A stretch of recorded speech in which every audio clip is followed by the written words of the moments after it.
Before we start, answer this honestly. What if the real barrier to your growth isn't intelligence? It's your identity. Watch a child learn. They fall, laugh, adjust, and try again. No embarrassment, no ego, just pure engagement. Then we grow up. We hesitate before trying anything new. We avoid looking inexperienced. We protect our identity. For centuries, Japanese philosophy has preserved a solution: Shoshin, the beginner's mind. It's not a productivity hack. It's not motivation. It's a mental shift that unlocks everything. This proverb is a central tenet in Zen teachings, advocating for a beginner's mind, or Shoshin, which encourages approaching every situation with openness, eagerness, and freedom from preconceptions, regardless of one's experience. To truly learn, one must be willing to let go of what they think they already know. Cultivate an open and receptive mind to acquire new knowledge and understanding. Free yourself from fixed concepts or notions to remain prepared for new insights. Embrace the idea that emptiness can be valuable, as it creates space for new wisdom and growth. Bruce Lee famously summarized this philosophy, stating, "Empty your cup so it may be filled. Become devoid to gain totality." Chapter 1. The Mind That Hasn't Closed. Shoshin means approaching each situation with openness and freedom from preconceptions, even when already experienced. Zen master Shunryu Suzuki said, "In the beginner's mind there are many possibilities, in the expert's there are few. The more we accumulate knowledge, the more we accumulate certainty. Certainty feels safe. It stabilizes identity, but certainty also narrows down perception. Experts stop seeing alternatives because their mind is already full. Over time, knowledge becomes a lens and, eventually, a cage." Shoshin is about remaining cognitively flexible despite experience. It's about protecting curiosity from the ego. Consider Jiro Ono, the legendary sushi master who spent over 80 years refining his craft. Every morning at 5 a.m., he examines each piece of seafood with the intensity of someone who has never seen tuna before.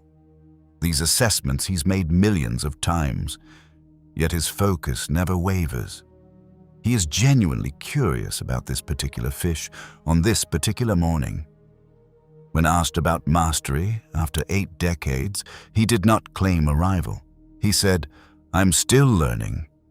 That is not humility for appearance. It is cognitive strategy. When you assume there is more to discover, you continue discovering. Chapter 2. The Prison of Expertise. Modern culture rewards expertise. We specialize early, define ourselves narrowly, build reputations around what we know, but expertise accelerates performance and slows learning. Once we become the expert, we feel pressure to defend that identity.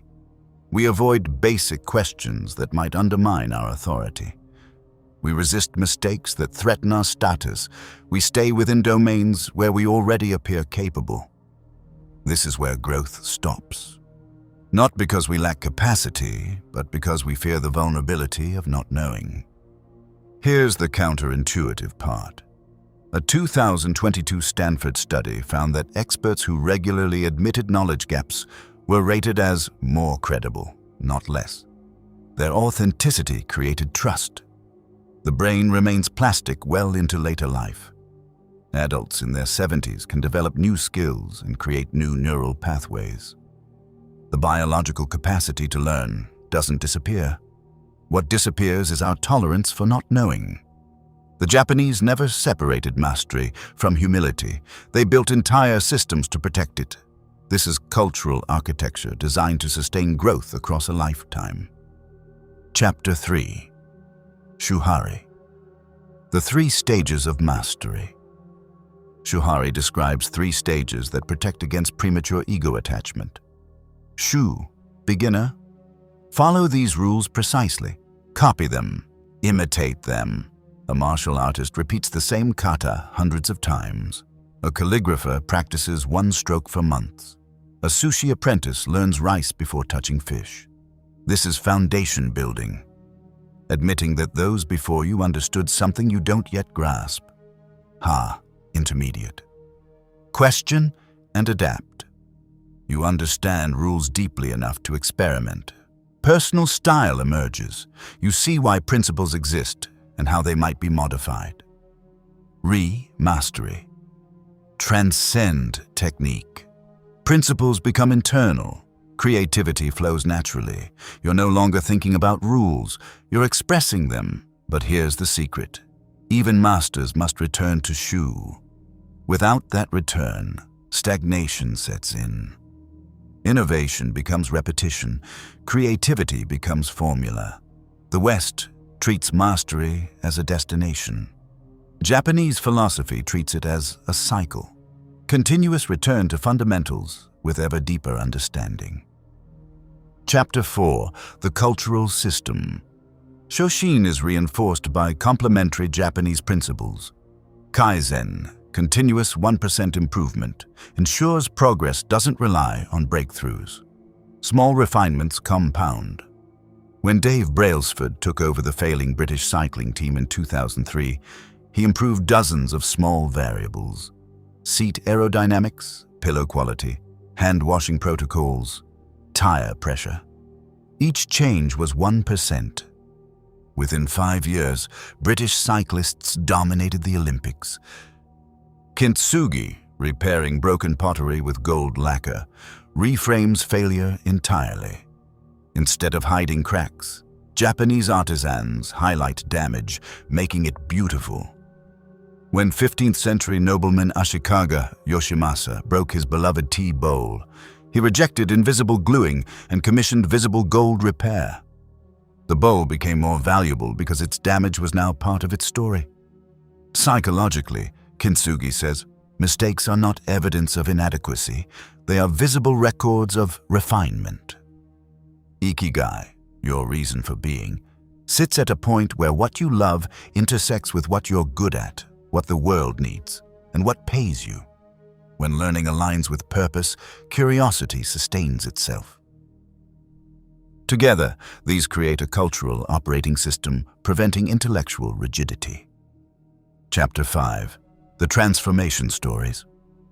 Marcus. A 38-year-old senior software engineer, accomplished but stagnant. He had stopped learning 5 years earlier. He was applying known solutions to familiar patterns, protecting expertise rather than expanding it. His breakthrough, his daughter asked him to learn piano with her. Marcos was initially reluctant. Too old, too busy, not musical, but he tried anyway. It was humbling. His fingers wouldn't cooperate. Simple melodies felt impossible. He made constant mistakes. His daughter didn't judge him. She just practiced alongside him, equally clumsy, equally determined. Something shifted. Marcus remembered what it felt like to be genuinely bad at something, and to keep going. That tolerance for incompetence leaked into his professional life. 6 months later, he started asking junior developers to explain unfamiliar technologies. He volunteered for projects using frameworks he would have rejected before. He launched a weekly beginner's hour where the team tackled completely new problems together. His team shipped 3 products using technologies he'd previously dismissed. His value to the team increased, not because he knew more, but because his questions opened conversations. His willingness to not know gave others permission to explore. Marcus didn't become less expert. He became more useful. Chapter 6. 5 practices, ordered by difficulty. Practice 1. Shift your internal questions, easiest. Instead of, how do I prove what I know? Ask, what might I be missing? In familiar activities, search for one unoverlooked detail. If you've cooked the same recipe for years, notice. What does the garlic smell like today? How does the oil sound? What happens with one temperature adjustment? Accountability. End each day by writing one thing you noticed in a familiar activity that you'd stopped seeing. Track for a week. Practice 2. Ask beginner questions. Low resistance. In discussions about your area of expertise, ask one question as if you're encountering it fresh. In your next meeting about a familiar project, ask someone to explain a basic element. You'll discover assumptions have calcified and others see angles you've missed. Accountability. Ask one beginner question in a meeting this week. Jot down what surprised you. Practice 3. The Beginner's Notebook. Medium resistance. Each evening, write one thing you realize you don't fully understand. Not something you failed at, but something with unexpected depth. I thought I understood delegation until I saw how my boss frames it as trust building, not task offloading. This trains your mind to look for complexity rather than confirmation. Over a month, 30 instances of discovering ignorance. Accountability. Share your weekly discovery with someone. Ask them, what am I still missing? Practice 4. Designed incompetence, medium-high resistance. Deliberately enter environments where you're not the most competent. Take a class in something unfamiliar. Join conversations where others know more. Stay with the discomfort. That discomfort is expansion. Each time you tolerate not knowing, you build capacity for growth. Accountability. Sign up for one class or commitment where you're a beginner. Tell someone. Check in after weeks 1, 2, and 3. Practice 5. The 1% better ritual, most challenging. Each morning, identify one small element to refine. Not major overhaul, just one tiny improvement. Marcus reviewed one code function daily for elegance. After 6 months, his entire code base had improved. The cumulative effect was substantial. Each change was invisible. The challenge is consistency and delayed gratification. Accountability. Log your 1% improvement daily. After 30 days, review changes. After 90 days, you'll see transformation. These are not productivity hacks.